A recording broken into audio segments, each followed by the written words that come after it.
જય શ્રી કૃષ્ણ. કેમ છે બધાને? મજામાં જશો? આજે એક વિડીયો કોલ આવી ગયો તો મોરબીથી, અને એને આપણે કીધું કે આજે શોપ બંધ છે, પછી આપણે ચાની ચુસ્કી લઈને નીકળી પડ્યા હતા પતંગ ચગાવવા જવા માટે. જ્યાં મારો દીકરો ગયો છે એના ફઈના ઘરે, તો દરવાજો ખટખટ થઈ ગયો છે અને ખુલી પણ ગયો છે, અને જોઈ લો ફોટો સેશન ચાલી રહ્યું. જોયું બાકી જબરજસ્ત હો, આમાં કાંઈ ઘટે જ નહીં. અને આમ જો આ પતંગો જો તમે, આખા હોલમાં પતંગ પણ ફોટો સેશન આ લોકોનું પૂરું થાય નહીં. પણ આપણે ગયા આપણા વાલીડા પાસે, જે કાલનો વહી હતો, એટલે હું પૂછતી હતી કે ભાઈ શું થયું છે, શું નથી થયું. અને પછી આપણે કીના બાંધવા બેસી ગયા હતા, મજાક મસ્તીની સાથે કીના પણ બંધાઈ ગયા.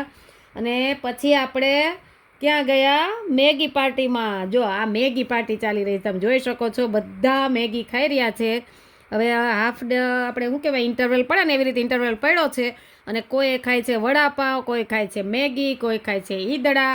બધા અલગ અલગ ખાઈને પોતપોતાની રીતે પાછા ચગાવવા માંડ્યા છે. ને આપણે ખાઈ રહ્યા છીએ ચીકી ખાઈને બધા પાછા પોતપોતાની રીતે પતંગ ચગાવવા માંડ્યા છે.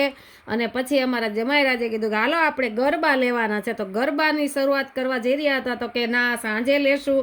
એટલે થોડુંક એનું પેન્ડિંગ રાખી દીધું. અને પછી આપણે ચડી ગયા હતા ઉપર, જે સોલાર સ્ટેશનની ઉપર જે સીડી હોય ત્યાં. મારી એક ભાણકી બેઠી હતી, એણે કીધું મામી અહીંયા આવી જાઓ, આપણે ફોટો પાડીએ. તો ત્યાં વહી ગયા. અને પછી નીચે ઉતરીને પાછી આપણે પતંગ ચગાવવા માંડ્યા. આપણે પતંગ આવડતી નથી હો ચગાવતા, આ તો ખાલી ફોટો સેશન ચાલે ભાઈ. કોઈ કે લ્યો તમને ફોટો પાડી દઉં, કોઈ કે વિડીયો ઉતારી દઉં. તો આપણે એક વિડીયો લઈ લીધો, શોર્ટ એક ફોટો લઈ લીધો, આપણું કામ થઈ ગયું પૂરું.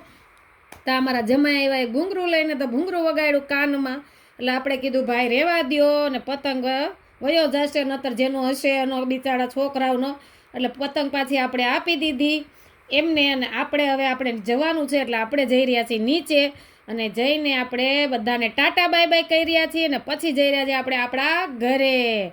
તો આ તો આજનો વ્લોગ, તો આજનો દિવસ થઈ ગયો છે પૂરો. તો હવે આપણે મળશું બીજા વ્લોગમાં.